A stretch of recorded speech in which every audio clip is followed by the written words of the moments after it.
ओम शांति। अच्छे लोग दुखी क्यों रहते हैं और पापी लोग सुखी क्यों रहते हैं?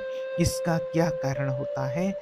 आज दुनिया में ये सवाल बहुत लोगों के अंदर बना हुआ रहता है कि आखिर ऐसा क्यों है कि अच्छे कर्म करने वाले लोग दुखी और बुरे कर्म करने वाले लोग सुखी रहते हैं। कहते भी हैं लोग कि आजकल बुरे कर्म ही करता है वही सुखी रहता है, लेकिन उसके पीछे का क्या कारण रहता है वो आज हम जानेंगे। आज देखने में जब आता है कि अच्छे लोग दुखी हैं और पापी लोग जो होते हैं वो सुखी होते हैं, तो इसके पीछे का कारण क्या होता है? दो कारण इसके पीछे होते हैं। आज आपको उन दोनों कारणों के बारे में बताने का प्रयास करेंगे। पहले बात करते हैं कि अच्छे लोगों को भगवान दुःख क्यों देता है? अधिकतर लोगों की आस यही रहती है और यही कहते हैं कि भगवान ही दुःख देता है। तो देखिए, भगवान दुःख नहीं देता है किसी को, उसके पीछे का भी कौन-सा कर्म रहा हुआ होता है, वो आज जानते हैं, वो आज आपको बताते हैं। देखिए, एक बार की बात है, किसी नगर में अपनी छोटी-छोटी बच्चियों के साथ एक विधवा स्त्री रहती थी। जवानी में ही उसके पति की मृत्यु हो गई थी। 3 छोटी-छोटी बच्चियों को पालने का भार बेचारी उस अबला पर आ गया। 3 बच्चों को लेकर वो विधवा जाए तो जाए कहाँ? कुछ काम-धाम भी नहीं कर सकती थी। ऊपर से समाज की उल्टी-सीधी बातें उससे कुछ करने नहीं देती थीं। बेबस लाचार उस महिला का कोई सहारा नहीं था। वो अपने पति को याद कर कर के उन बच्चियों को जैसे-तैसे पालन-पोषण कर रही थी। पति के गम में बीमार पड़ गई। ऊपर से उन बच्चियों की चिंता थी कि आखिर मेरे बाद इन बच्चियों का क्या होगा? कैसे इनका पालन-पोषण होगा?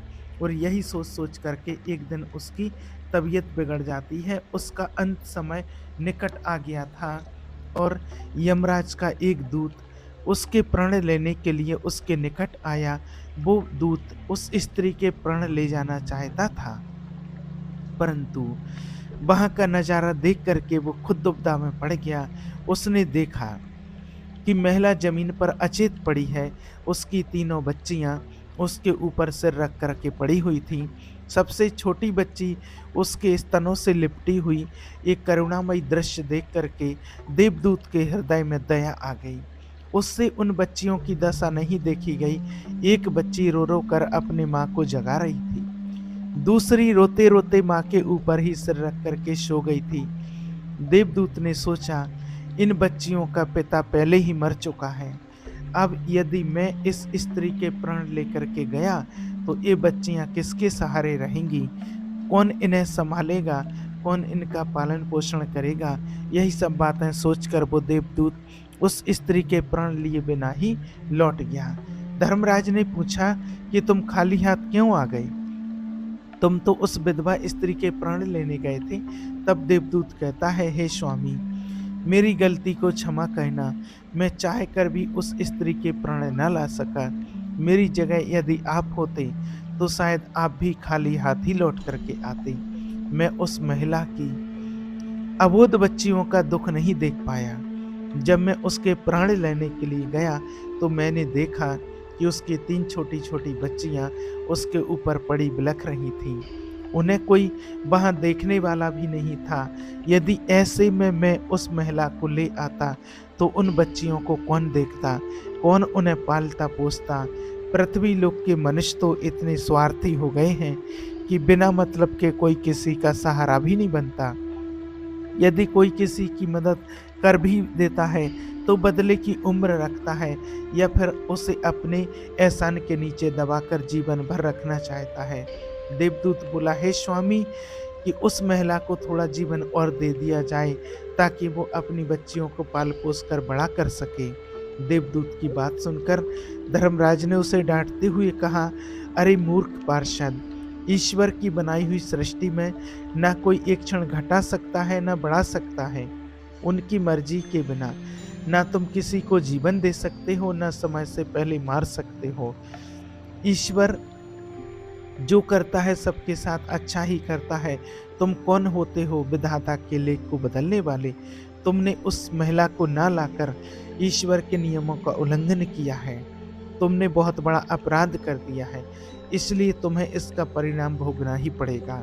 जाओ, जिस पृथ्वी के मनुष्यों से तुम्हारी ममता है, उसी पृथ्वी पर मनुष्य बनकर अपना पाप भोगो।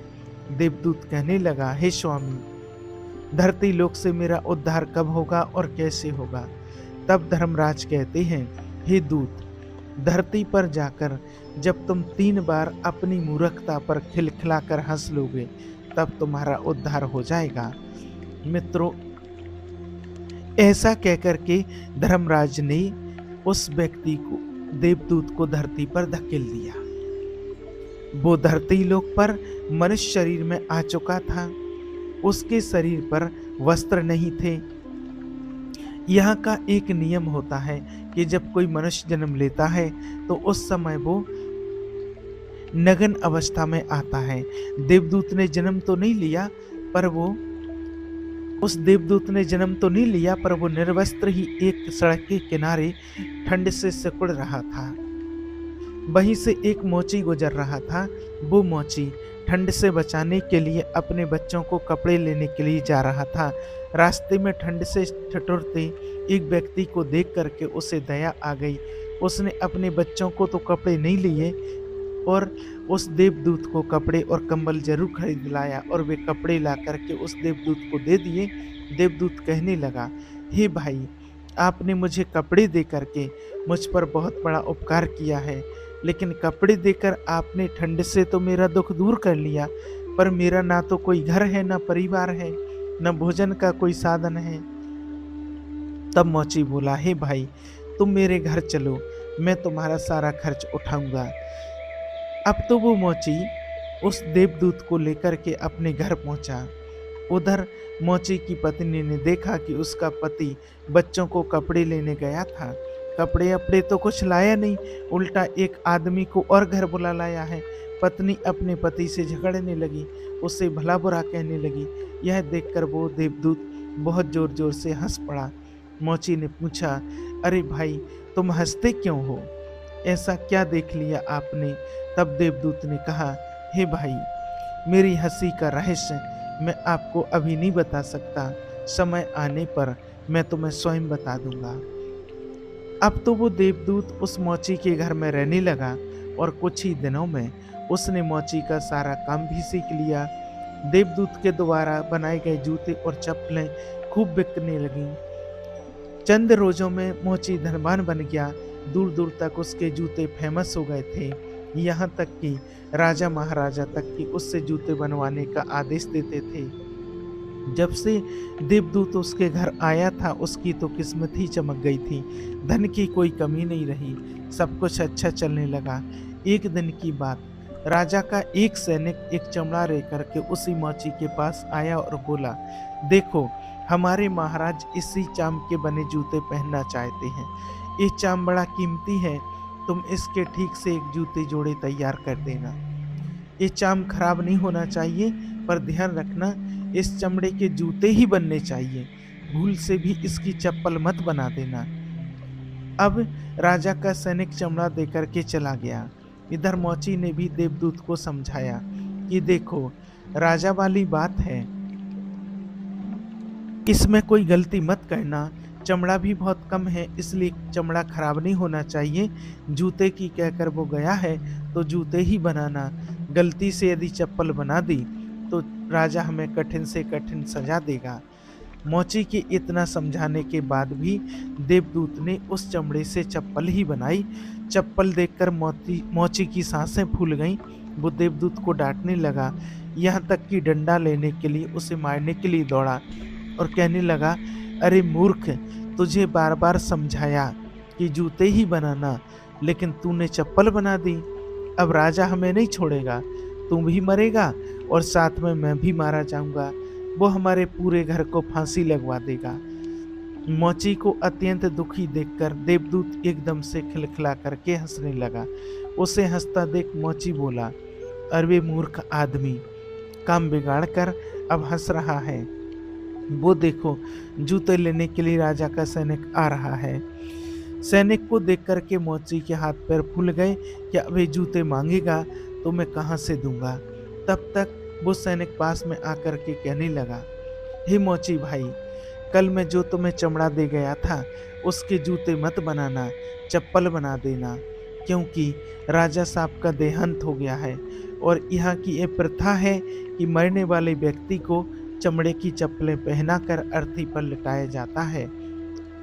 सैनिक की बात सुनकर मोची को ऐसा लगा जैसे मरे हुए शरीर में प्राण पड़ गए हों। उसके हाथ से डंडा छूटकर जमीन पर गिर पड़ा और उसने देवदूत के पैर पकड़ लिए और उससे नाना भांति से माफी मांगने लगा। देवदूत इस हरकत पर फिर जोर जोर से हंसने लगा। फिर देवदूत जब हंसने लगा तो मोची ने पूछा, हे भाई तुम क्यों हंस रहे हो? हे भाई, समय आने पर मैं अपने हंसने का कारण बता दूंगा। देवदूत ने बोला, एक दिन की बात है, मोची की दुकान पर 3 नौजवान लड़कियां एक बुढ़िया के साथ आई थीं। उन तीनों लड़कियों की शादी होने वाली थी। वे अपने लिए जूतों का नाप देने आई थीं। उन लड़कियों को देख करके देवदूत ने पहचान लिया कि ये वही तीनों लड़कियां हैं जिनकी माँ को ना ले जाने के कारण आज मैं अपने किए की सजा भोग रहा हूँ। पर ये लड़कियां तो अब जवान हो चुकी हैं, काफ़ी सुंदर भी हैं, किसी अच्छे घर में पली बड़ी मालूम पड़ रही हैं। तब वो बुढ़िया कहती है, हाँ बेटे, इनकी माँ इन्हें बचपन में ही छोड़ करके चल बसी, इनका कोई सहारा नहीं रहा, तब मैंने इन्हें अपने पास रख लिया। मेरे पास करोड़ों की दौलत है, पर दुर्भाग्य से मेरा भी कोई नहीं है, तो मैंने इन्हें रख लिया, इन्हें पढ़ाया लिखाया, इनकी परवरिश की। आज बहुत ही ऊंचे घराने में मैं इनका विवाह करने जा रही हूँ। लड़कियों का भाग्य देखकर देवदूत सोचने लगा, परमात्मा जो करता है अच्छा ही करता है।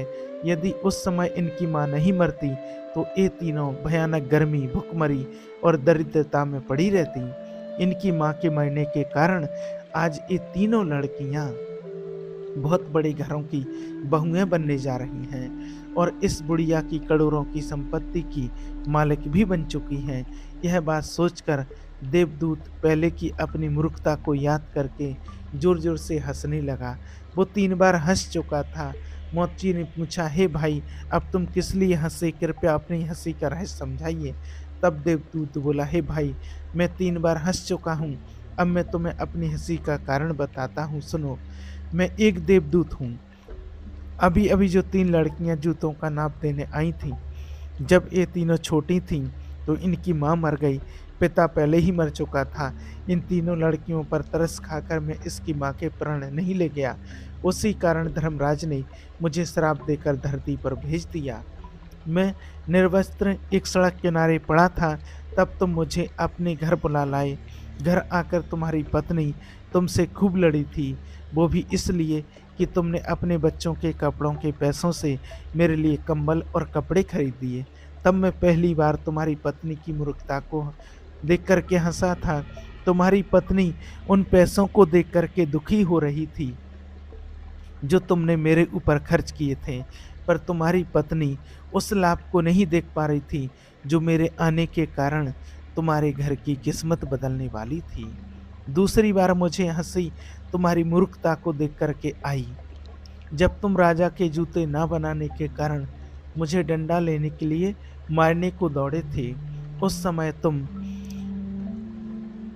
राजा के जूतों वाली बात सोच रहे थे, लेकिन उस टाइम पर तुम्हें ये नहीं मालूम था कि राजा के साथ में क्या घटना घट गई है, जो राजा के जूतों से अधिक चप्पलों की आवश्यकता पड़ गई है। हम वही देखकर या सोचकर शोक या हर्ष मनाते हैं जो हम देखते हैं, पर हम उसे नहीं देख पाते हैं जो हमें दिखाई नहीं देता है पर होने वाला होता है। कई बार परमात्मा हमारे अच्छे के लिए, हमारी भलाई के लिए हमारे साथ, कभी कभी हमें लगता है कि बुरा हो रहा है, पर हम उसी बुरे को देखकर भगवान को कोसने लगते हैं, परमात्मा को कोसने लगते हैं। हम उस अच्छे को नहीं देख पाते हैं जो भविष्य में हमारे साथ होने वाला होता है। कई बार वर्तमान में हमारे साथ अच्छा होता है, तब हम बहुत खुश होते हैं, पर भविष्य में हमारे साथ बुरा हो जाता है। उस घटना को हम नहीं देख पाते। किसी घटना के साथ अच्छा या बुरा दोनों तरह के परिणाम जुड़े हो सकते हैं। हमें हर घटना को ईश्वर की इच्छा समझ करके चलना चाहिए। अच्छे लोग दुखी क्यों रहते हैं? इसके दोनों कारण यही हैं।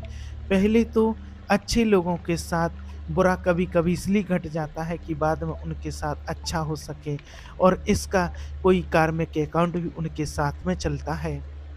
और दूसरा कारण ये भी है कि अच्छे लोग दुखी रहते हैं, उसका एक कारण होता है कि उन्हें ईश्वर से जुड़े हुए रहना ज़रूरी होता है।